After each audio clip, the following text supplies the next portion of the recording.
Plus TV. I am in the, I'm just over the road actually from Nutty Bar, in a little bar called Pura Vida, because my guest is going to change for his gig tonight at the Nutty Bar. What's it like having a bar named after you, or made after you? Very flattering, yeah. It's very subtle when they came to pick us up in the branded car. And you can imagine, yeah. And you're on the side of the door. I wonder who's in that car, they say. Now, of course it is, it doesn't need introduction, of course it is Suggs from Madness. We go back a long way. Certainly do, indeed. How old were we? Well, I was in Wales between the ages of 8 and about 12, 11, 12. I thought it was around there. You used to come and play on my farm. Yeah. I was going to say you used to come and play with me, but then I'll be spending the next week with Max Cobbin if I say that. That's a lot of great time it was too, eh? Yeah. Is he still in the family, the farm? No, the farm's gone. Yeah. My mother wants to ask a question of dear Sydney. Yes. She wants to know what happened to that quiet, reserved young boy that turned into the madness that is Suggs. Well, it's a very good question, and in fact, you know, the show that I'm doing tonight over at the Nutty Bar is my life story, and that's exactly the question. You know, how did little Graham McPherson become this pop star that is Suggs? And obviously a lot of things happened over the way, you know.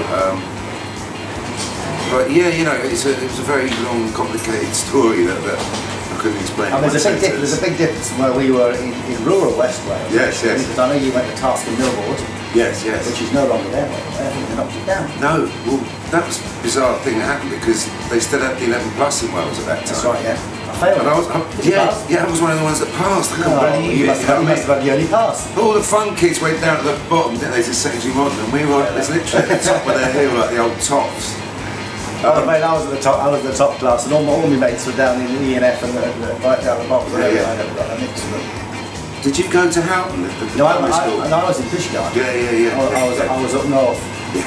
I was with the real ones. But no, it really was a really fabulous time for me. You know, that being in the coming from London. Yeah. And that was one of the most beautiful parts of the world. Still is actually. I went to see my aunt recently. She still lives there, Port Liner. All right. And really happy memories of being outdoors all day and all that. I was actually, believe it, I was there for the first time last week. Yeah. The first time in 4 years. Yeah.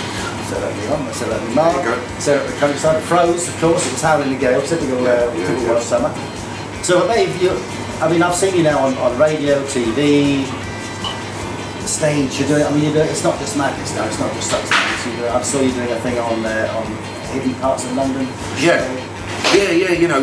Madness took a break for a few years, and in that time I just started to try my hand at other things, and television was something I found I enjoyed, especially things like history of London and that kind of stuff. That's right, you're anyway. Absolutely right. And radio, you were with Virgin? I was at Virgin Radio for a bit. I remember I got a job as a DJ there, and my younger daughter saying to me, "Dad, you're a DJ. What do you think heck do you know about this?" You meant to become a presenter because I call them DJs, because that's the point. You know, we used to do the DJ back in the day with the big desk like that and a big box of records. Exactly.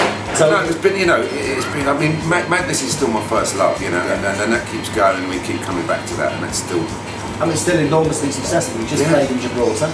Yes, just Music played a festival. Big festival there. Full house.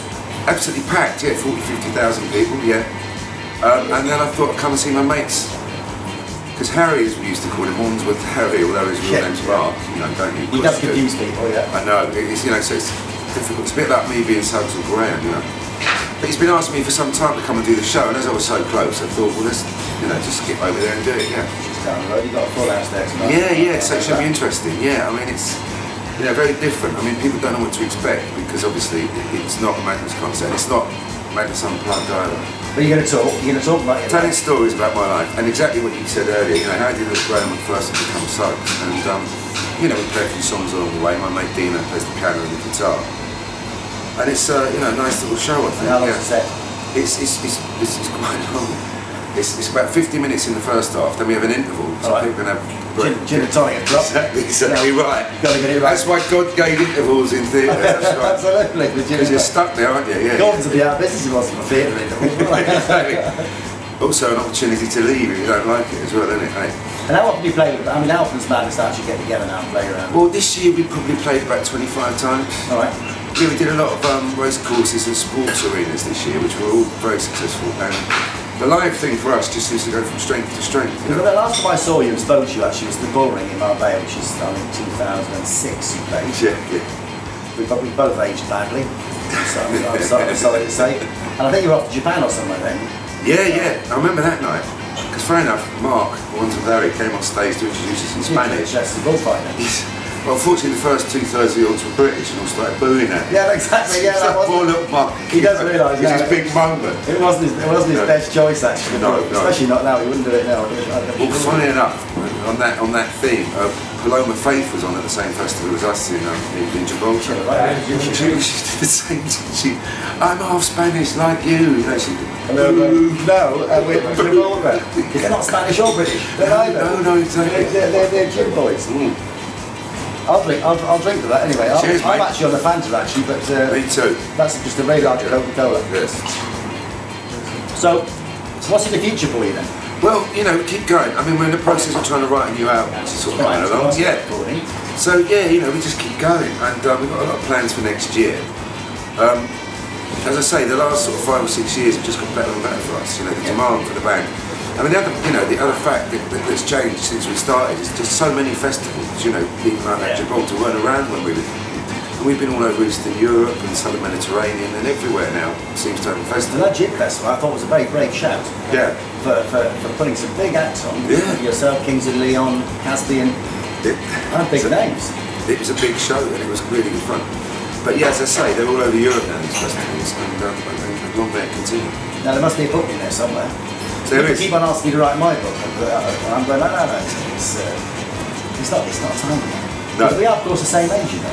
That's exactly right, yeah. You're January 61, I'm July, so technically, there you go. I'm younger, but sadly, well, mate, and girls, it's I have written a book, funny enough. Yeah, I have.